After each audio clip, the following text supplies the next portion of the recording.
Já coloco imediatamente o Gustavo.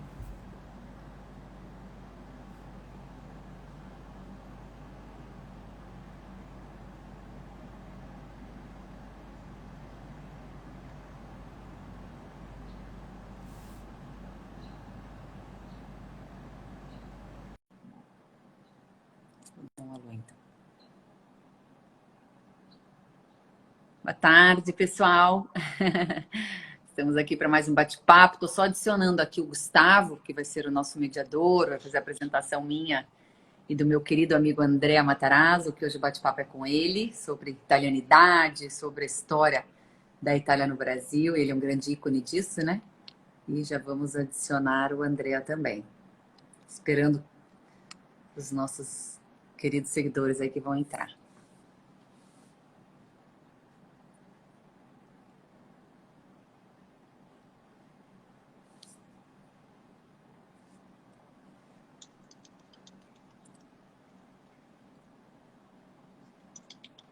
Entrou, Gustavo? Vai me atualizando. O Gustavo entrou lá. Tá. E como é que tá a participação ali? Oi, já tô Temos aqui. 16 pessoas por enquanto. Tá. Oi, Gustavo. Nós já estamos no ar aqui. Já dei uma boa tarde para todo mundo.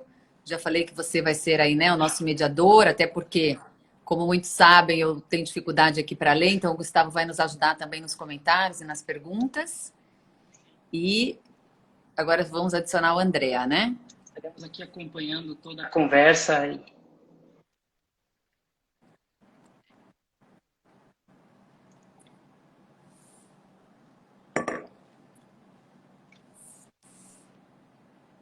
Enviamos a convite, vamos esperar.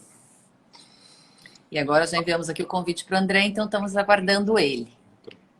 Já entrou. Oi, Renata, que bom te ver. Andréia, querido. Que bom encontrar você virtualmente, viu? Eu estava pensando, né, Pelo esses dias. menos, né? Eu falei, ai, a gente se encontra. Agora não, né, nos últimos tempos aí com a pandemia, mas faz tantos anos que a gente se vê, tanto papo bom, tanta coisa boa, né, principalmente Pois sobre é. italianidade, sobre política. E é legal a gente abrir um pouco aí a nossa conversa, para que algumas pessoas também possam acompanhar com a gente, para que isso fique registrado, né? Sem dúvida, você está onde, Renata? Em Eu Roma ou você está na Puglia? Não, tô na Puglia. Agosto, que você sabe, né? Com a pandemia já É. não está acontecendo muita coisa em Roma. E na Puglia, menos. E agora, esse período, menos ainda, porque é agosto. Então, a Puglia é um dos principais destinos do verão italiano. Então, a gente acaba tendo a nossa casa aqui, né? Então, a gente normalmente passa todo o verão aqui. E o Gustavo, André, só para você saber que está aqui com a gente, ele vai intermediar, vai apresentar um pouquinho você e depois ele vai estar acompanhando também com os comentários e com Perfeito. perguntas. E você querendo também fica à vontade para ler alguma coisa, né? Para a Não, gente não estar precisa. fazendo nosso Só, bate-papo. só para dizer, aqueles que não sabem, que você falou, é agosto. Realmente, eu me lembro quando morava em Roma. Em agosto, todo mundo viaja. E quem não viaja, deixa as janelas fechadas para fingir que está viajando. Porque realmente é um mês de férias absolutas, né? E o calor, né? Que esse ano É. já é sempre muito quente, agosto, então as cidades esvaziam totalmente. E esse ano, olha, vou te falar, bateu o recorde, viu? Eu que já estou há 18 anos praticamente passando o verão aqui na Itália, esse ano foi a média nossa aqui na Puglia, no sul da Puglia, né? De 38, 40 graus. Então aqui embaixo do ar-condicionado. Então tá bom. Vamos Vamos lá. lá, Gustavo. Bom, então hoje nós vamos conversar, fazer essa live da Renata com o Andrea Matarazzo, que, como a Renata já apresentou, que vamos tratar sobre a italianidade brasileira e também conversar um pouquinho sobre a eleição do Comites, que vai ocorrer agora no Brasil esse ano. Então eu vou deixar agora para vocês conversarem, né, fazer toda essa conversa interessante de hoje.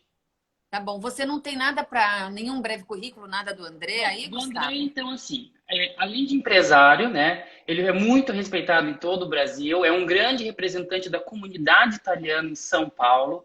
Ele já, inclusive, foi embaixador, né, do Brasil aqui na Itália e representa toda uma grande comunidade italiana no Brasil hoje. E a Renata, né, como todos sabem, já é empresária, foi deputada aqui na Itália, representando, eleita pelo Colégio da América Meridional, América do Sul aqui no Brasil, e hoje nós vamos ter essa conversa entre eles.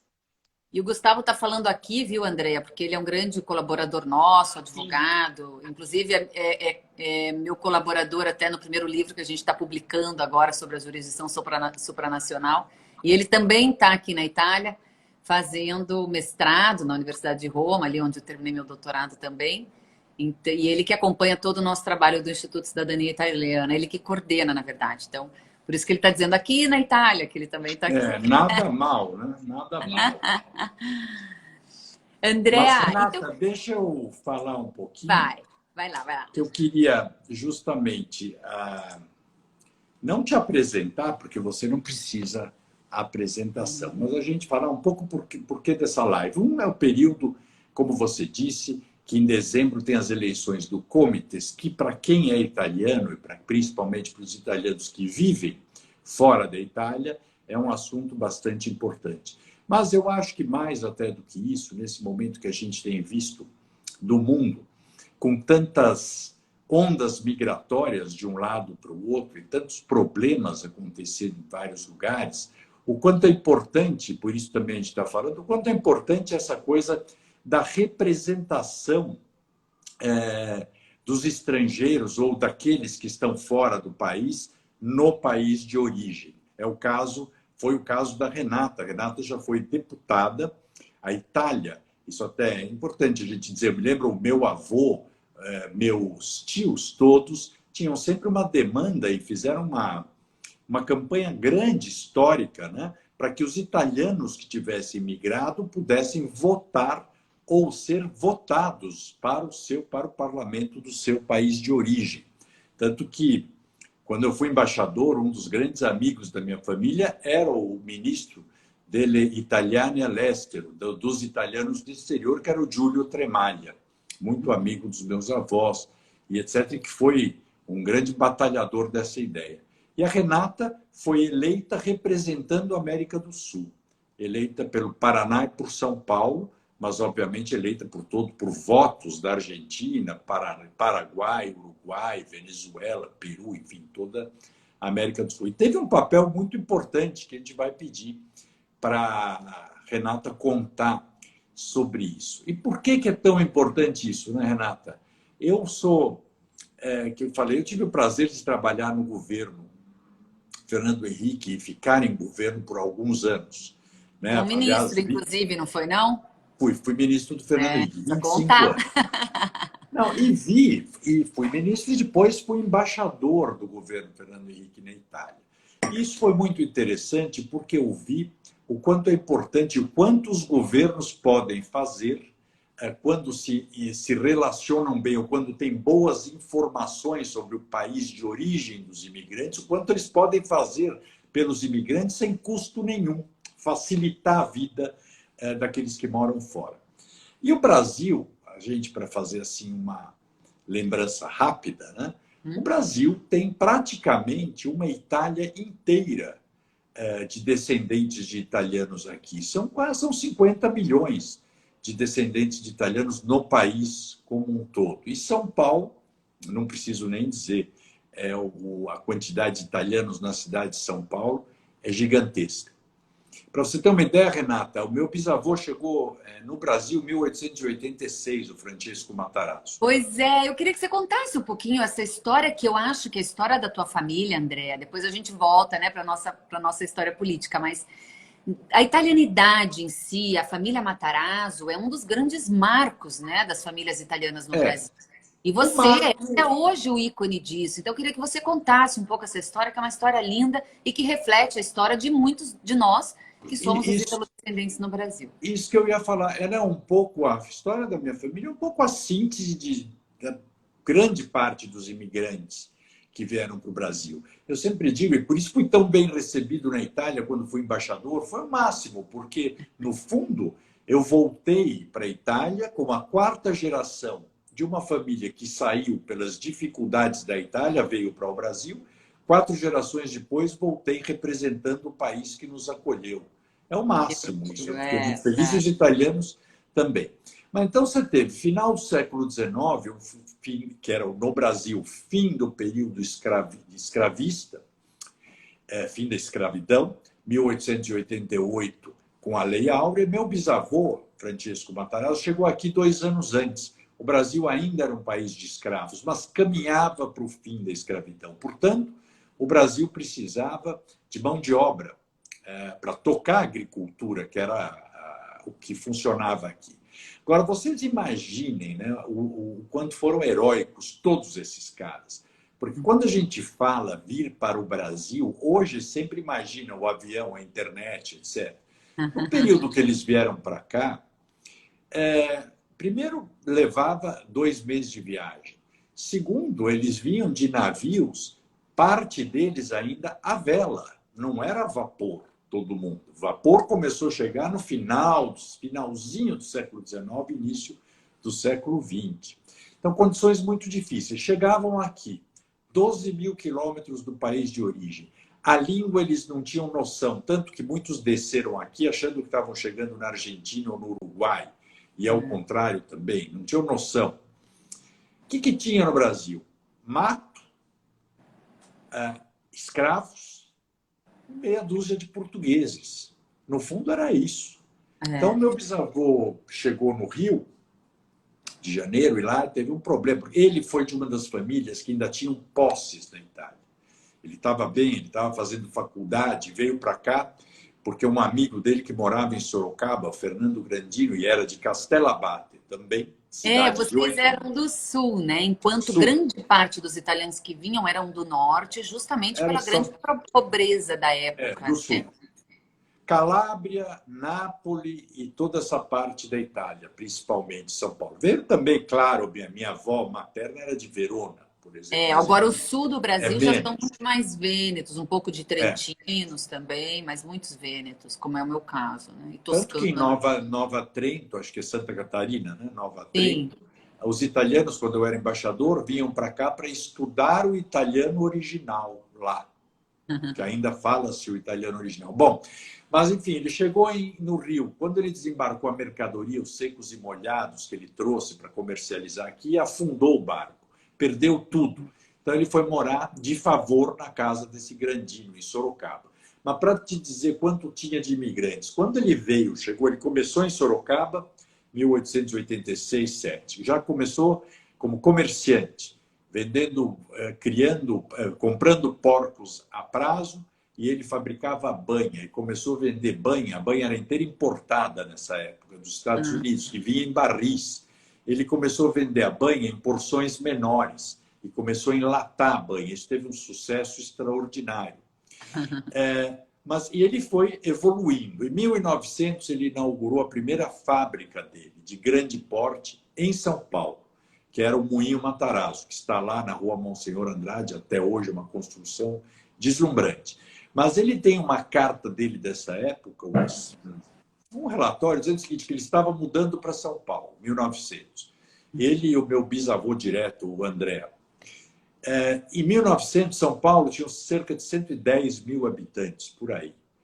E diz ele na carta dele, 70% imigrantes. 70% da população de São Paulo eram imigrantes. Por isso que eu sempre digo que São Paulo, ninguém veio, todo mundo que veio para São Paulo, Renata, veio para buscar uma nova vida. Veio fugindo ou procurando uma nova oportunidade, fugindo de guerras. Isso foi a imigração do final do século XIX. Esses italianos todos vieram fugindo da miséria da Europa. Claro, claro. Depois... Inclusive, com o término da escravidão, o governo brasileiro fez convênios, né, com alguns países, principalmente com a Itália, para trazer essas pessoas, mão de obra, dar oportunidade, trabalhar na terra, né, porque era muita terra. Exatamente. E esses italianos, por exemplo, depois você teve migrações mais para frente, no início do século XX, teve no meio do século XX, quando vieram os japoneses. Por exemplo, São Paulo deve muito aos japoneses. Você imagina que tinha essas imigrações enormes de japoneses para cá. No período varguista, de Getúlio Vargas, com a aliança com o Eixo, proibiram os japoneses de ficarem a menos de 100 quilômetros da costa. Então, empurraram os japoneses todos para dentro, para o interior. Graças a isso, a nossa agricultura é o que é hoje. A agricultura de São Paulo. Deve-se muito a isso. Mas os italianos vieram para cá e se dedicaram à agricultura e à indústria. Trouxeram a indústria para o Brasil. Francisco Matarazzo foi o primeiro grande industrial brasileiro. Em 1923, ele já era o italiano mais rico do mundo. Tem um discurso do primeiro-ministro, que eu li aí no parlamento, do primeiro-ministro, não me lembro o nome dele, em 23, dizendo que tinha conhecido o italiano mais rico do mundo, mas não morava na Itália, morava no Brasil. Então, que era o fez uma Francisco história Matarazzo. fantástica, né? E esses caras, Renata, como seus antepassados, por que o São Paulo, o sul do Brasil, que recebeu essa imigração tanto, é tão diferente? Porque ninguém veio para São Paulo buscando qualidade de vida. Todo mundo veio buscar uma nova vida. Sim. Os japoneses, italianos, alemães, poloneses e também para o sul. Então, gente que tinha no DNA o trabalho e o empreendedorismo. E isso fez toda a diferença no desenvolvimento desses estados. E só a coragem deles, né, André, de deixar as famílias. Eu vivi aqui, conheci inclusive as famílias, né, que foram separadas, visitei o Porto de Gênova, imaginando que eles já tinham dificuldade só de chegar, muitas vezes a pé, do Vêneto, de outros lugares, atravessando montanhas, atravessando frio, para chegar até o Porto de Gênova, para pegar um navio, como você mesmo disse, sem saber onde eles iam parar. Né? Claro, Depois de meses de viagem, quer dizer, a coragem disso na época, né? E hoje a gente vê fluxos migratórios, a gente acaba achando, mas a gente tem que dar atenção, não tem que deixar entrar, não entrar. Mas o que os nossos avós viveram aí no passado, e tanto que essa imagem dos navios é muito forte até hoje, né? E isso marca realmente a nossa história. Até hoje a história foi muito um ato de muita coragem, né? E você vê o seguinte, Castellabate era uma cidade com 9 mil habitantes. Hoje deve ter mais ou menos isso também, porque a Itália não tem crescimento demográfico. Então tem 8.500, 9. Em Castellabate, eu me lembro que fiquei muito emocionado quando eu fui a Castellabate como embaixador, porque a minha família mantém muita coisa lá ainda. Mas fala-se português em Castellabate. Por quê? O Francesco Matarazzo, no decorrer de sua vida aqui, trouxe mais de 3.000 amigos de Castellabate para trabalhar no Brasil, que iam, voltavam, e etc. Então, esse laço do empreendedorismo, da coragem, para mim sempre foi um exemplo muito forte e que a gente deve preservar e valorizar muito, porque lembrar que uma carta levava meses, não é que você falava com a sua família todo dia, como a gente está fazendo hoje aqui, você aí na Puglia, eu aqui em São Paulo, a gente está conversando. Imagina, pois é. Aberto ao público ainda. Aberto ao público. Eram heróis. E por isso a gente tem que valorizar e criar mecanismos. E aí eu quero que você conte para nós a importância que teve e que tem o Brasil, que tem tantos descendentes desses italianos, com laços muito fortes com a Itália, terem um deputado, um senador, representando o Brasil aí na Itália. Como foi sua experiência como deputada de um país tão italiano como o Brasil, sendo deputada no parlamento italiano? Pois é, veja, nós temos uma italianidade muito forte espalhada pelo mundo todo, né? O Brasil é o maior país em número de descendentes de italianos no mundo, né? Justamente por toda essa história que a gente contou, um território enorme, onde teve muito espaço para os italianos chegarem e começarem as suas vidas, né? E as famílias também sempre numerosas, né? Eu tenho aí a minha família Brustolin, por exemplo, que é a família do meu pai, de onde veio a minha cidadania. Estão todos espalhados aí pelo interior de São Paulo, família bastante numerosa, família Baise também, enfim. Mas, além disso, nós temos muitos italianos em outros lugares do mundo também, na própria Argentina, né? América do Sul em geral, Venezuela, Chile, Uruguai. Também nos Estados Unidos, que é uma migração um pouquinho diferente, um pouquinho mais tarde, né? Depois de 1920, mas também é uma imigração importante.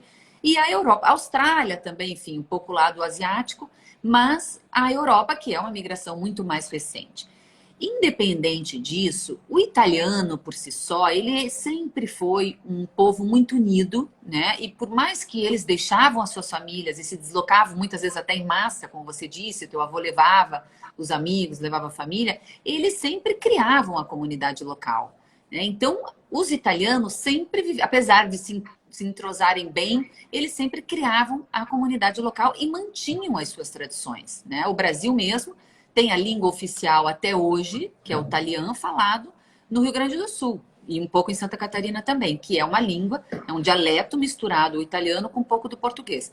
Então, isso é para a gente dizer o quanto os italianos mantêm as tradições, né? Uma vez eu tive visitando ainda com o embaixador italiano no Brasil, Raffaele Trombetta, nós estivemos ali no sul, e ele também, a gente chegava em cenas das cidadezinhas do interior, que ele dizia, meu Deus, é incrível, parece que eu tô na Itália, mas voltando no tempo.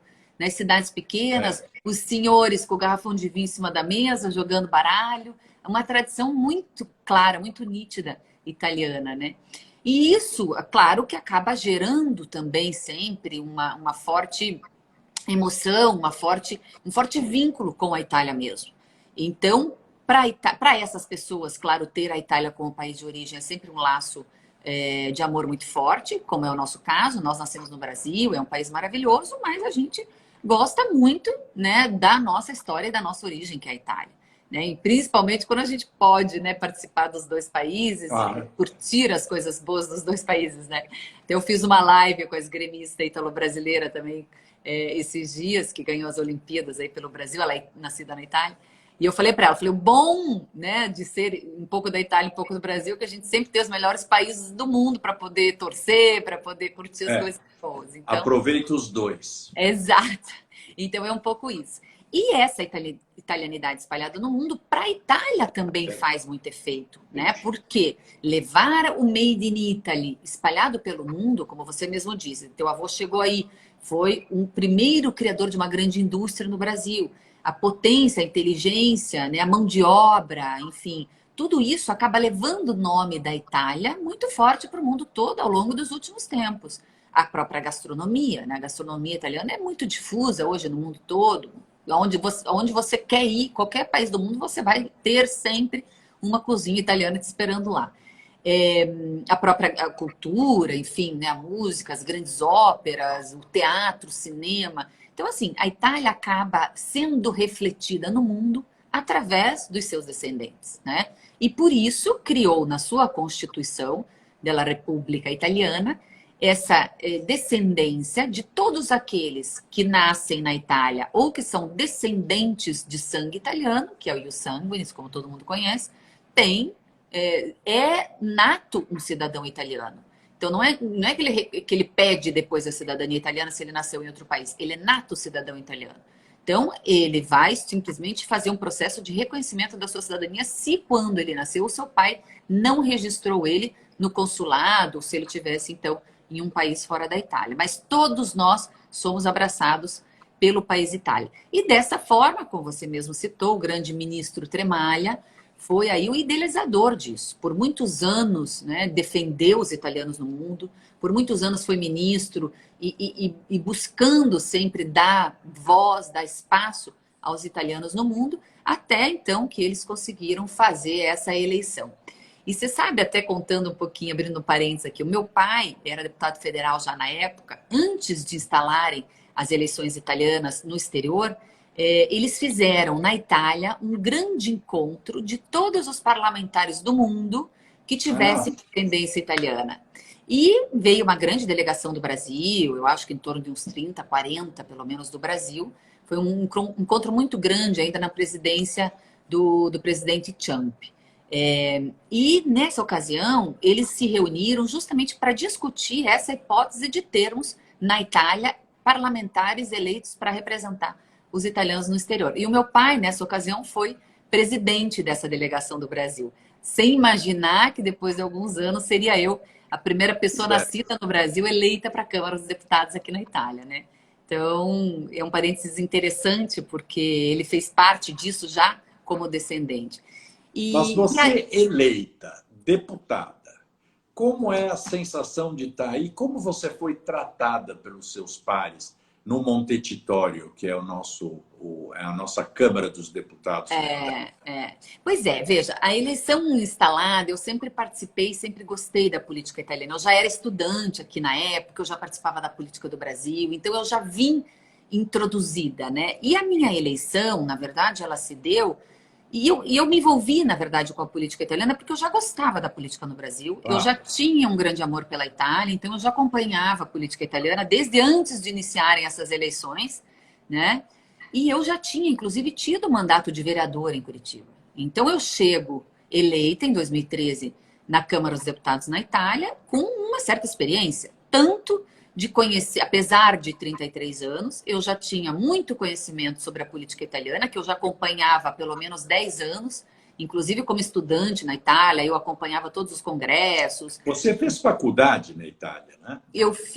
Na verdade, eu me formei no Brasil, mas com 22 anos eu vim para a Itália para fazer a minha pós, mestrado, doutorado, fiz toda uma carreira acadêmica. E sempre acompanhando a política, participando dos congressos, do grupo que era o Democratici di Sinistra, ainda na época, que era vinculado muito com o nosso partido no Brasil.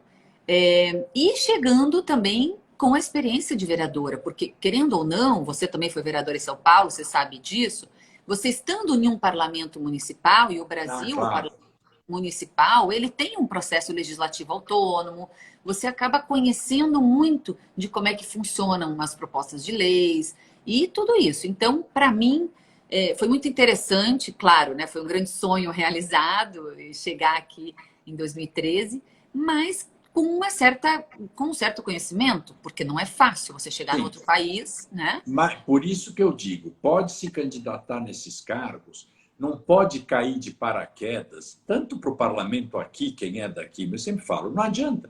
Agora, porque o cara vê, tem eleições para o parlamento italiano.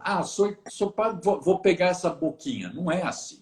Precisa traquejo, precisa experiência, precisa carreira, precisa conhecer a política, principalmente conhecer a Itália. Mas como é que os seus colegas te trataram chegando Bom, aí? você esteve aqui comigo algumas vezes. É por isso que eu quero que você conte, porque eu posso reforçar. Você também tem que dar o teu testemunho depois, né? Porque assim, eu fui muito bem recebida, já desde o começo, até pela língua italiana, já falava muito bem o italiano, porque eu já estava, né, há anos trabalhando, estudando com a Itália. Então, eu até nos discursos de posse, né, de primeiro-ministro, de formação de governo, eleição do presidente Napolitano, que nós reelegemos o presidente da República na época, depois a eleição do presidente Mattarella. Então, todos os meus pronunciamentos, desde o início, já me deram um certo valor, né? Uma certa garantia, confiança dos colegas a meu respeito. Então, desde o início, eu fui muito bem recebida pelos colegas, além do Brasil ser um país muito simpático, muito amado, então as pessoas já gostam, né, de ver quem está vindo do Brasil, mas mais do que isso foi realmente a experiência política. Tanto que não só durante os 5 anos no parlamento, né, todas as propostas de leis que nós tratamos, que eu tratei, obviamente, com muita defesa e com muito carinho o interesse dos italianos no exterior, mas eu sempre atuei em nome dos italianos na América do Sul muito bem na votação dos projetos de lei internamente aqui na Câmara e muitas vezes em votação conjunta com o Senado também. Fui líder de bancada, então assim, eu sempre tive um respeito e uma consideração muito grande dos colegas. E como eu era... Eu quero até vou fazer um parênteses aqui. Tá. Eu acho que essa questão de você falar italiano, de conhecer a Itália, conhecer os hábitos, é muito interessante, porque eu tenho primos que moram em Roma. E várias pessoas me perguntavam se eu conhecia essa parlamentar, porque muitos achavam que você era eleita na Itália mesmo. E quando eu estive no Montecitorio, fui fazer uma visita, me chamou muito a atenção o respeito que os parlamentares tinham por você. Eu conheço a Câmara dos Deputados aqui, em alguns lugares, os políticos. Você sempre foi considerada um par deles, não era considerada uma deputada no exterior. Tanto que conseguiu ser líder de bancada, que é uma coisa difícil. Aliás, é dificílimo aqui para os próprios brasileiros, para a gente mesmo, quando é do local. Então, essa coisa de ter tido experiência, muito importante. Agora, eu acho, Renata, como descendente de italiano que sou, e por ter sido embaixador na Itália, você fez muito a diferença com relação à imagem do Brasil também, porque não foi como uma coisa bizarra, como é o caso, por exemplo, eu vejo o senador da Argentina. É uma piada o senador que a Argentina elegeu, por exemplo. Não existe. Aquilo é um demérito para o país. No seu caso, você fez muito bem. E eu acho muito, muito importante que você se entusiasme e volte a se candidatar para o parlamento italiano, porque faz a diferença. Principalmente nesse momento, eu acho que os países, as fronteiras têm que se estreitar. Nós precisamos de oportunidade para os brasileiros da Itália. A Itália é um país com desenvolvimento tecnológico espetacular. Então, na questão cultural, na questão de educação, a gente conseguir aproximar e fazer uma legislação que traga para o Brasil a cultura da Itália mais fortemente e que leve para a Itália brasileiros para adquirir experiência, tecnologia e cultura. A Itália é a quinta ou sexta economia do mundo, enfim, mas com características muito interessantes que servem ao Brasil, né?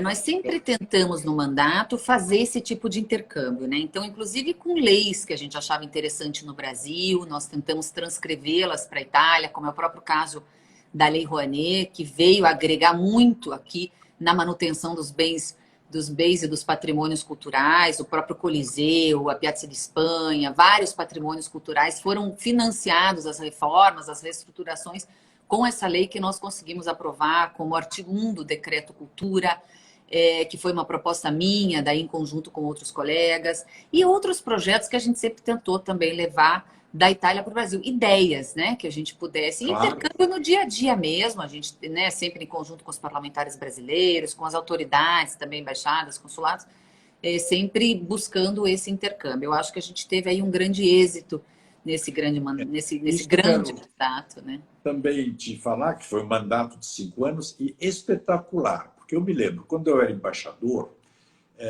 a gente sempre acha que o Brasil e a Itália são muito próximos, e não é verdade, não são próximos. Primeiro porque estão a 12 mil quilômetros de distância. O comércio bilateral é muito pequeno, e os italianos conhecem muito pouco o que é o Brasil. Conhecem o samba, mas principalmente o futebol, né? Eles conhecem o turismo sexual, infelizmente.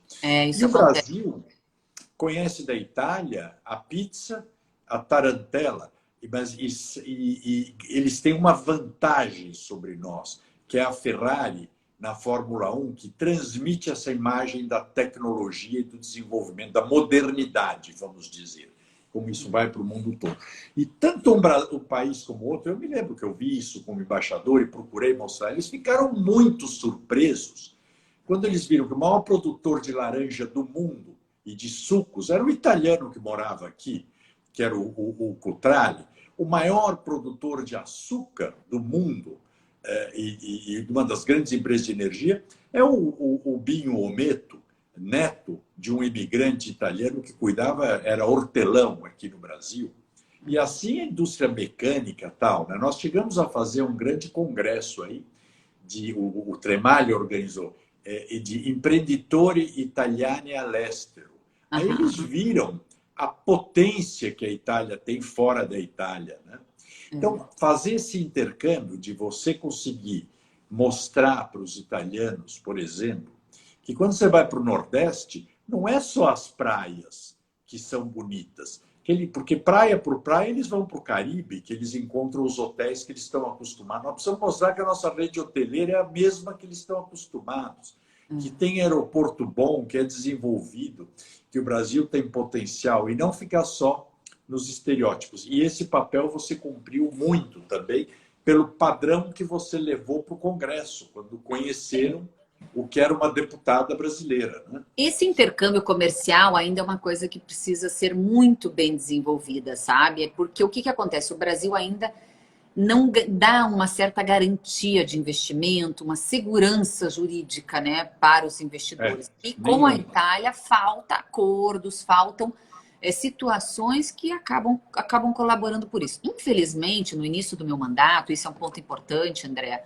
quando eu cheguei aqui como deputada em 2013, nós tínhamos ainda um congelamento na relação Itália-Brasil por conta daquela terrível negativa da extradição de Cesare Battisti. Foi uma coisa que melindrou muito a relação entre os dois países. E ao longo dos anos, né, 2013, 14, 15, nós fomos devagarinho, claro que junto com as autoridades diplomáticas, descongelando essa situação. Nesse meio tempo, teve também o caso do Henrique Pisolato, italiano, com cidadania italiana, né, do Brasil, que foge para a Itália. 2 anos trabalhamos nessa extradição, conseguimos mandá-lo de volta e, infelizmente, descongelamos um pouco a situação do Battisti, mas que veio se resolver somente agora, mas não por mérito do Brasil, mas sim da Bolívia, né? Então, foi uma situação que ficou muito estremecida aí a relação governamental entre Itália e Brasil. Então, a gente teve essa certa dificuldade em desenvolver acordos mais diretos entre os dois países. Mas, independente Mas disso... mostrou a imagem, Renata, e mais do que isso, porque o setor privado ele avança naturalmente se ele tem segurança e conhecimento. Claro. Você levou uma imagem boa, e isso a gente precisa retomar com urgência para mostrar o que é o Brasil desenvolvido. Eu me lembro que a RAI, quando eu era embaixador, fez uma matéria sobre o Brasil, até eles falaram o governo de centro-direita do presidente Luiz Fernando Cardoso. Eu falei, puxa, e fizeram uma matéria ridícula. Aí eu direcionei eles, mandei eles irem lá em Petrolina, por exemplo, onde eles viram que o vinho dá 3 safras de uva por lá, o desenvolvimento da agricultura, enfim, mostrar o Brasil, que é o Brasil que o mundo quer, o Brasil desenvolvido, né? Não o Brasil folclórico só. A mesma coisa a Itália, os empresários brasileiros. Preciso confessar, Andréa, eu hoje, assim, eu estou há 3 anos, né, que eu terminei meu mandato em 2018, sou empresária, abrimos uma empresa muito legal, né, de fábrica de queijos artesanais italianos, que está indo super bem. A gente já está abrindo a sede em Santa Catarina. Como chama? Porque quem tá... Hoje eu vi uma mozzarella com presunto cru dentro, que vocês estão fabricando muitas coisas já. Como chama? Mozzarella arte, que é uma ideia, uma criação do meu marido, né, já aqui na Europa, que depois nós levamos para aí. Mas o que eu queria contar é que a gente teve assim essa experiência tão legal de levar para o Brasil exatamente o que é um produto original italiano, trabalhar diretamente com essa coisa do Made in Italy e a relação com o público, né? Então hoje eu me divirto muito com a gastronomia italiana no Brasil. Fizemos vários eventos sobre isso. Sou presidente também do Instituto Cidadania Italiana, onde eu consigo, desde a época que eu era deputada, ajudar muitas pessoas no reconhecimento do seu direito de cidadão italiano nato, né? Que isso eu insisto muito, todo mundo nasce italiano, então precisa buscar esse reconhecimento, é um direito, né? Mas além disso, eu tenho assim muita saudades, apesar de eu estar todo dia envolvida na política, né? Sou ainda da Executiva Nacional do Cidadania 23, que é o principal órgão nacional do partido no Brasil. Aqui na Itália, como você mesmo disse, eu sempre fui muito bem acolhida e considerada pelos colegas políticos, então eu tenho uma ótima relação com todos os partidos, desde direita, de esquerda, até aqui na imprensa, eles sempre diziam, a Renata Bueno é a única que é aplaudida da direita à esquerda na sessão plenária, porque normalmente ou aplaude um lado ou aplaude o outro, né? Por isso você precisa, é muito importante você votar. E para isso, tem eleição no Comitês, por exemplo, agora no final do ano. Que eu queria mas que o que eu queria só concluir é que, assim, além de tudo isso, a grande paixão pela política é uma coisa que não passa, né? Acho que você tem esse mesmo Infelizmente, viu, Renata? Eu vou te dizer que infelizmente não passa mesmo. E aí... questão de vocação, porque tanto você como eu fazemos política como missão, não como emprego. Essa é a diferença. Exato. Mas aí, que é a minha experiência hoje, né? De poder ser empresária, ser advogada, ter doutorado concluído, lançando meu primeiro livro. E mesmo assim, essa grande paixão pela política com a vontade, né, da missão de ainda contribuir. Então, eu acho que isso que a gente contou um pouquinho aqui foi só um começo. E eu acho que a gente tem muito aí por fazer ainda. Mas tudo depende da política, do cenário, do momento. E vamos ver como é que a gente vai desenrolar isso. Só voltando um pouquinho ali na questão dos intercâmbios, existe uma situação hoje dos estudantes também. Tem hoje mais de 200 brasileiros querendo vir para a Itália. E você vê, né? Não tem representante, não tem gente que está falando aqui por eles. Então eu acabei assumindo, estou ajudando junto com o Ministério da Saúde, porque esses alunos não estão conseguindo vir do Brasil para cá, porque hoje existe um decreto que proíbe a entrada de brasileiros na Itália. E alunos que já estavam inscritos nas universidades para vir fazer uma experiência. Então, veja, são jovens que querem fazer, né, isso que a gente estava comentando, esse grande intercâmbio, essa experiência de vida, de tecnologia, de universidades, que as universidades italianas são excelentes, e acabam não tendo aqui uma voz que os represente. Então, conversei com a vice-ministra Marina Sereni, conversei diretamente com o ministro da Saúde, Roberto Speranza, e agora estamos conseguindo devagarinho e tendo as autorizações para esses estudantes. Então, essa é a diferença, realmente, independente de cargo, mas de quando a gente tem vontade de fazer alguma coisa, né, pelo nosso público, pela nossa turma, pelo nosso bem comum. E pelo Então, nosso país, né? Também, missão. que é importante inserir o Brasil no mundo é fundamental, mais agora do que nunca. Que ele tá E você sabe o que apartado. aconteceu? Que quando, no meu mandato, teve uma coincidência muito interessante, que foi, primeiro, a Copa do Mundo em 2014 no Brasil, né? Então, naquilo, eu que já cheguei como brasileira, e aqui o parlamento é o coração do país. Então, eles buscam sempre o apoio nos parlamentares. E eu, sendo a parlamentar brasileira, eu ia muito para a imprensa, para as televisões, para estar acompanhando essa questão, né, da Copa do Mundo e depois das Olimpíadas também. Não só na imprensa, aqui nos preparativos, né, dos Jogos aqui na Itália, mas depois acompanhando também as delegações no Brasil.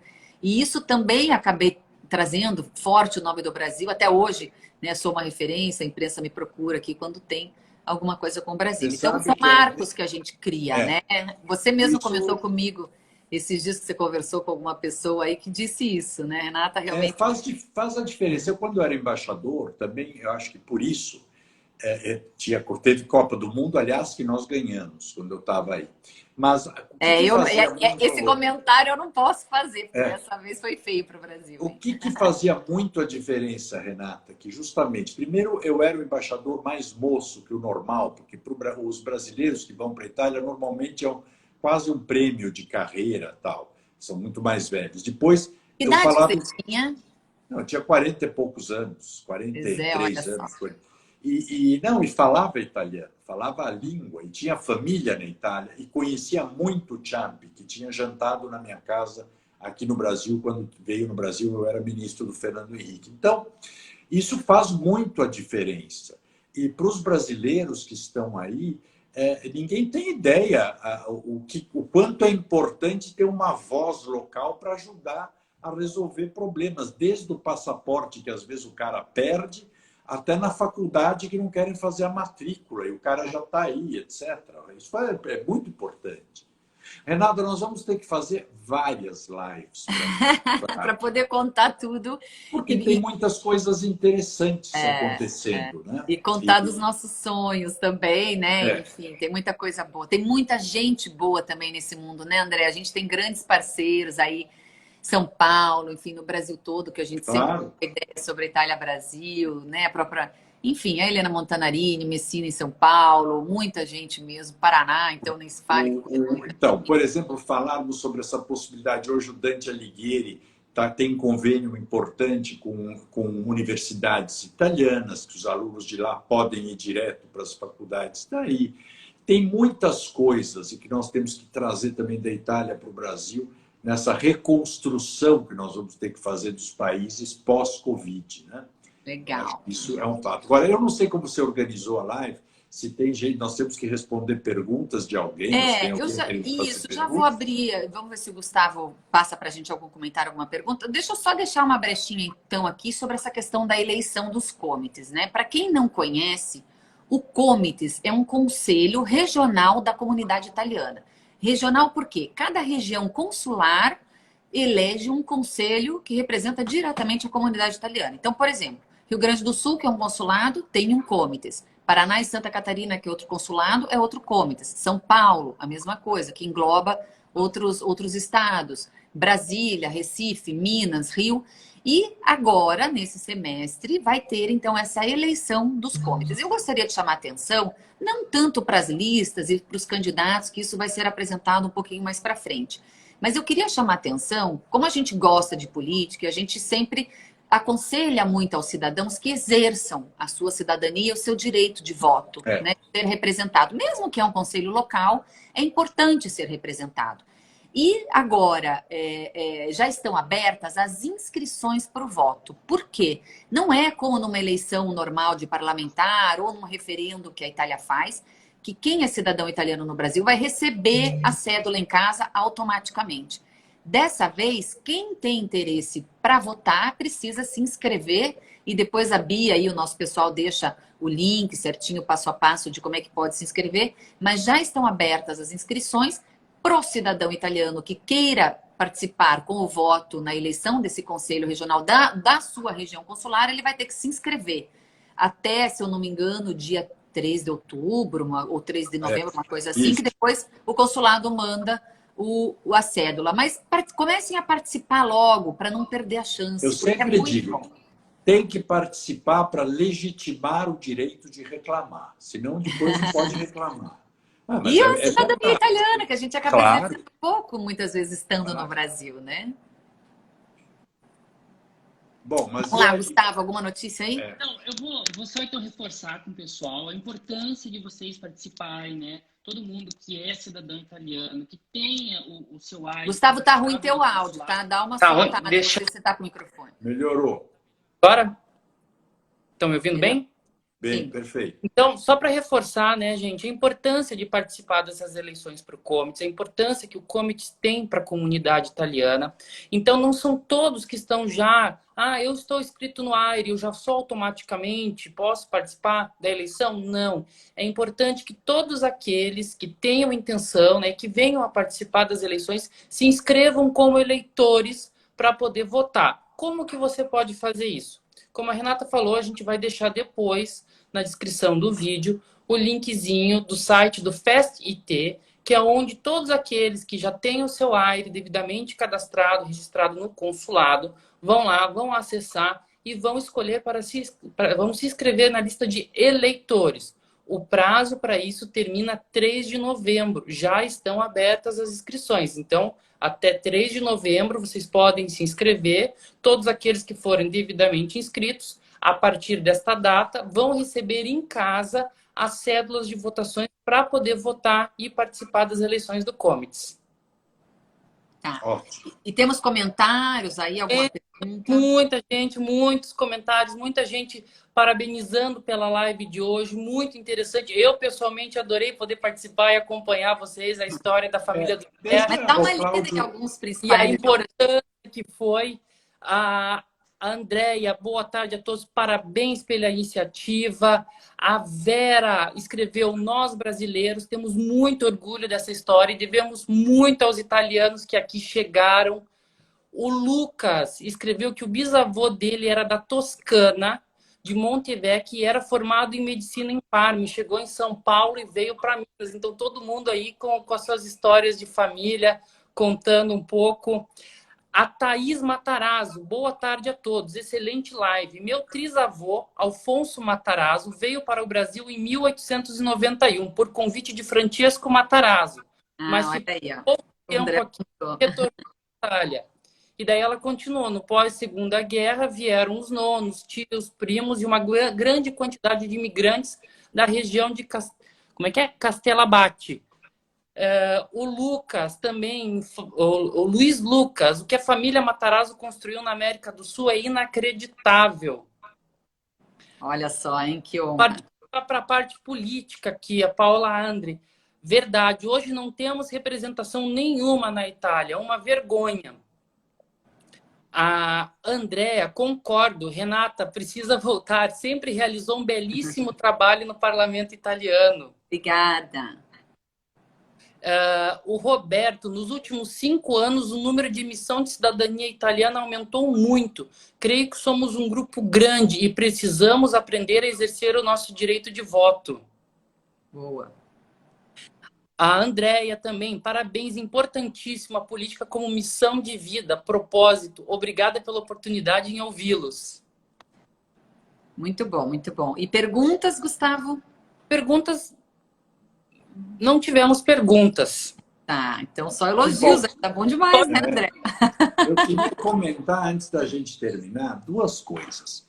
Renata, te dar os parabéns por essas... Quando a gente ouve a Renata falar, então, essas iniciativas, ela fez faculdade, se formou, foi vereadora, fez a Mozzarella Art, foi para a Itália, se elegeu deputada viajando a América do Sul inteira.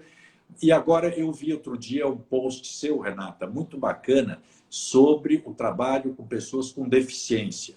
Porque poucas pessoas sabem, eu mesmo demorei muito tempo para perceber que a Renata tem uma deficiência visual grande. É que ela é tão bonita e tem os olhos verdes lindos, a gente realmente não percebe.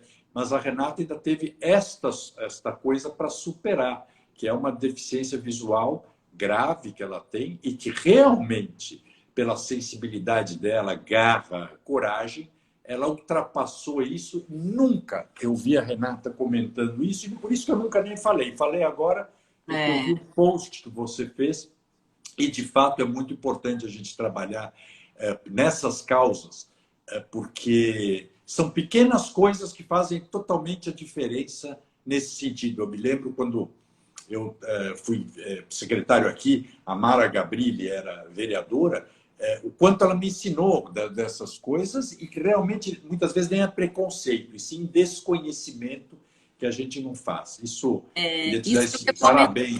Você sempre foi muito sensível com esse tema. A Mara Gabrilli, inclusive, é uma cadeirante, né? Hoje é deputada, se eu não me engano. Senadora. Mas você sempre foi muito sensível a esse tema, né, Andréa? Sempre, porque eu acho que são coisas que eu vejo a garra que as pessoas que têm essa deficiência têm. Eu vejo o Farina, por exemplo, que é presidente do Dante Alighieri. Ele tem uma deficiência auditiva desde 2 anos de idade. Ele não ouve. No entanto, ele virou um trader. Ele fala normalmente em francês, inglês, italiano e português. Eu vim saber que ele não estudava faz 6 anos. Imagina. Nem percebo. Então, ele ultrapassou todas as barreiras. Então, imagina o esforço para conseguir ser bem-sucedido. Já é difícil. E ser bem-sucedido com algum tipo de coisa que poderia te puxar para trás. Então, não custa nada a gente facilitar a vida para compensar essas deficiências que hoje a tecnologia consegue fazer, né?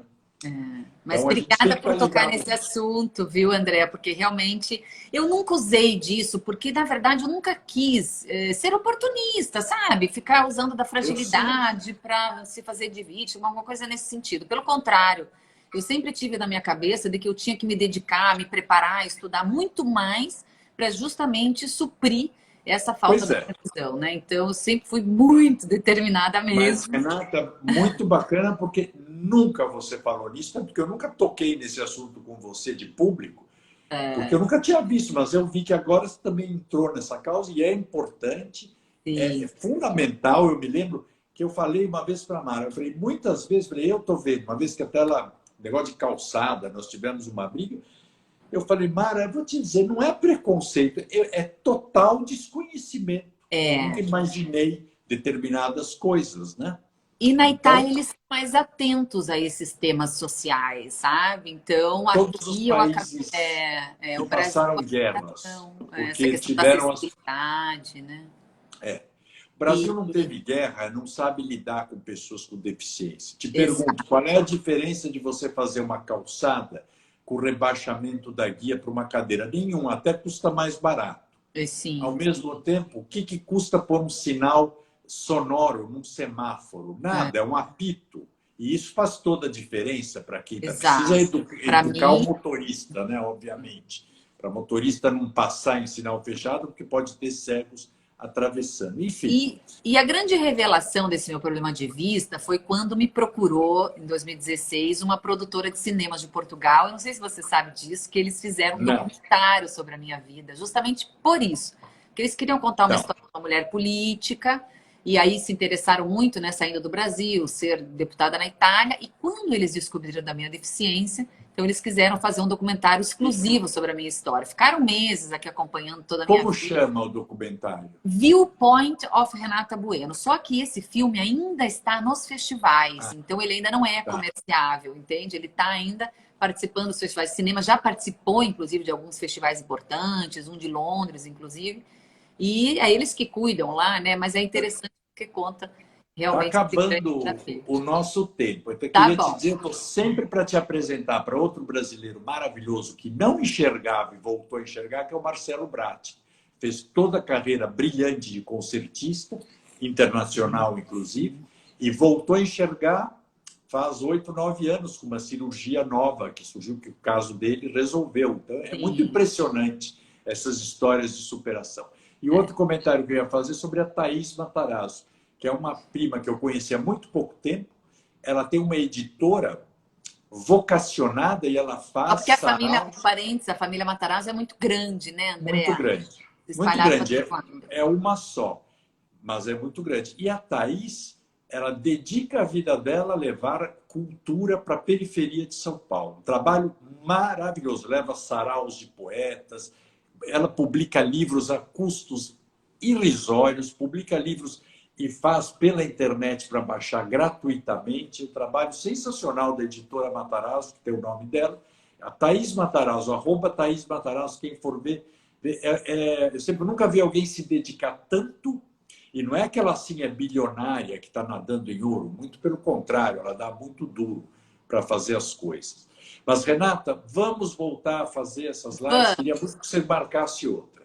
Vamos Tem muito sim, assunto. vamos combinar de tempo em tempo a gente fazer o nosso bate-papo aqui e atraindo, inclusive, o público mais gostoso. E a gente, de qualquer maneira, salva essa live, deixa sempre marcadinho lá, marca você e a gente também desmembra o bate-papo em alguns vídeos menores para a gente estar divulgando isso nas redes. André, fiquei muito feliz com a tua participação. Muito bom a gente se ver. Muito obrigado. Eu quero muito que os meus seguidores te conheçam mais. Entra lá no Renata, _Renata_Bueno23. 23 é o partido dela aqui no Brasil. Né? Exato, esse número é indispensável. Tá bom, querida. Um beijo grande. Beijo, um beijo. Arrivederci. Un bacio grande. E um bacio no Angelo, meu amigo. Grazie mille.